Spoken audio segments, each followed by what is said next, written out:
A random Tracey Ferrant here, a random journal, looking at a video that someone just posted about witchcraft, obia, necromancy, sorcery, whatever you call it in whatever territory, Santeria, so on. And he was saying he recognized that it's real. For years, I didn't believe it either. I didn't. For many decades, just didn't believe it. But it is real. It is real, and it can impact your life, and you don't even know.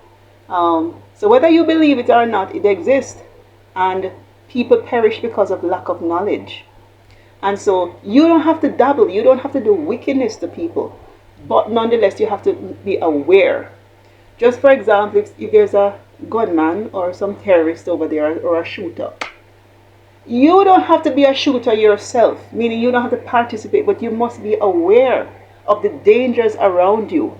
And so sometimes we're taught from an ignorant perspective. Growing up, when I was in the church, still in God, I'm still in God. Let's be very clear. And will always be in God. Abide in the branch, abide in the tree. I abide in the tree of Jesus Christ, the creator of the heavens and the earth. However, sometimes they can blind you, and even sometimes the people who are speaking this,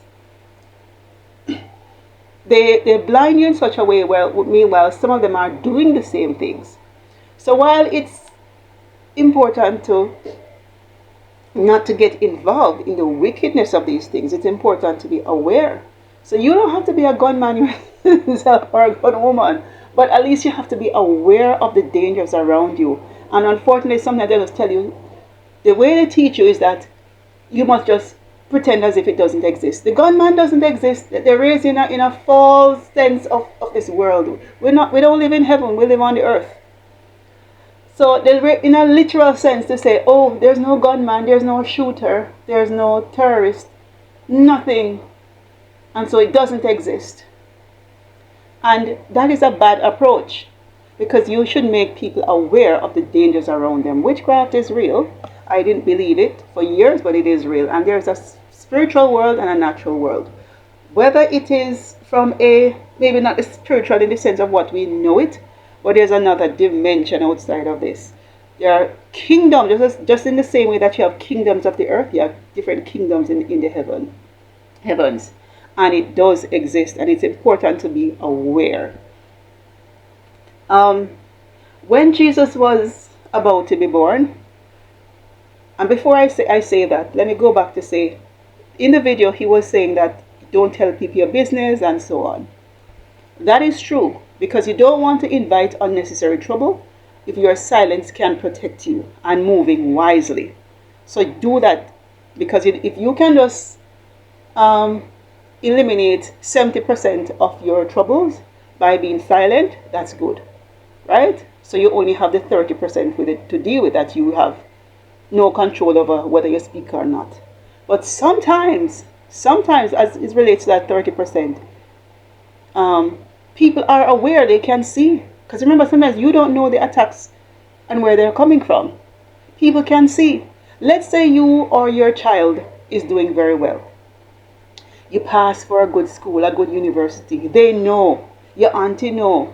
Your uncle know. Your cousin know. Your sibling know. Your mother know. Your father know. Your neighbor know. Because they know. The community knows what uniform you're going to wear, what school you're going to. And so some things you cannot hide. And so they may be thinking, oh, I got into a school where I'm going to be stuck at a certain level, which is not necessarily true, but that is their thinking. But you are going to this prestigious school. It means that great opportunities are going to open up for you, and you have a future which is going to take you outside of our realm. So, they have insecurity about that, and so they decide to stifle you, because it shouldn't be you, it should be them, or nobody at all. And they're not looking at it in such a way where a person with a clean mind would say, oh, yeah, I might not be going to that school, but maybe I can model some behaviors from you. Whether it's a business that's taking you to another level, whether it is the way you study, whether it's sports, whatever it is that's taking you to another level, maybe I can model some behaviors from stick close to you. Because if you're going places, then I will also go to places too. So it's not that you're using people. That's not what I'm saying. I'm not saying latch on to people because of what you want. That's not what I'm saying. What I'm saying that instead, the person with a wicked mind, with a or a very misguided mind, will be thinking, how can I block this person? How can I block this relative? How can I block this friend? How can I block this person? But the person with the other mind will sit and say, you are going places. Maybe there's something I can learn from you. I should stick closer to you, like the two prophets Elijah. Remember when the prophet Elijah and the other prophet? Now, this is a Bible story, but it's applicable to life. And so he stuck by the prophet, and as he stuck by the prophet, he learned some things. And he saw when Elijah was taken up into the heavens. And so as a person transitions to different levels in their life, in business, in finances, in career, in relationship, you can also benefit from that not anointing, but a blessing, so to speak. Right? You learn some business idea, you learn this, you meet people, right? And so on.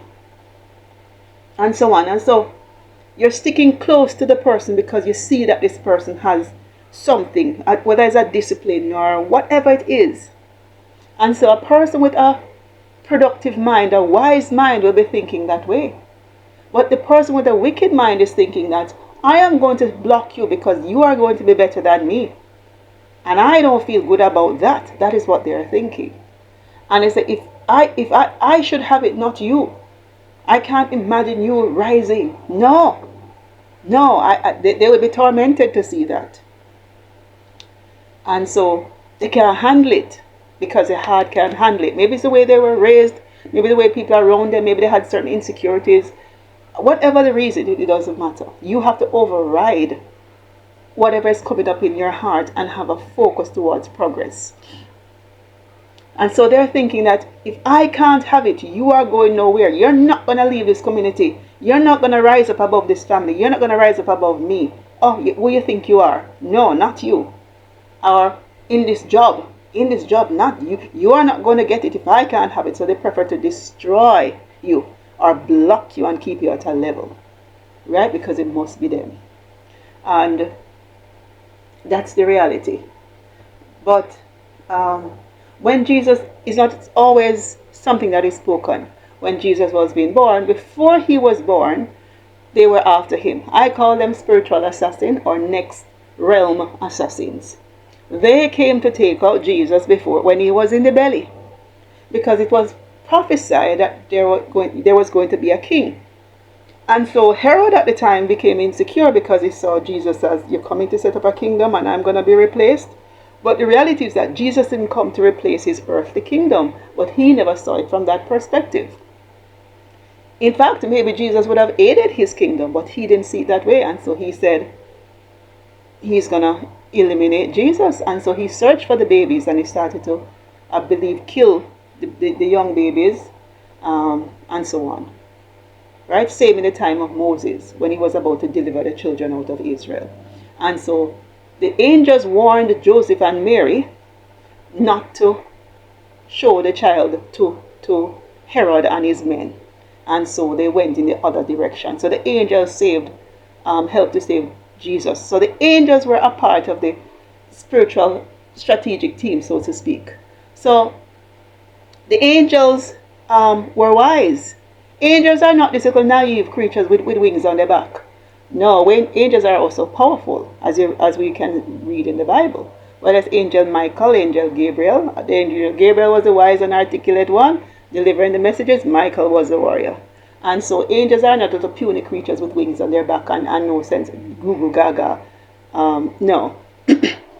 Angels are wise, powerful, strategic beings. Right? Because God is also wise and strategic in his creation of the earth and the heavens too.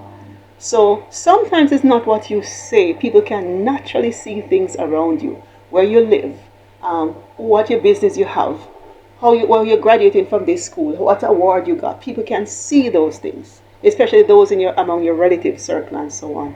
And so it's more important to be aware of that 30% that you can't control by being silent, and how to defend yourself against these spiritual attacks and wickedness in high places.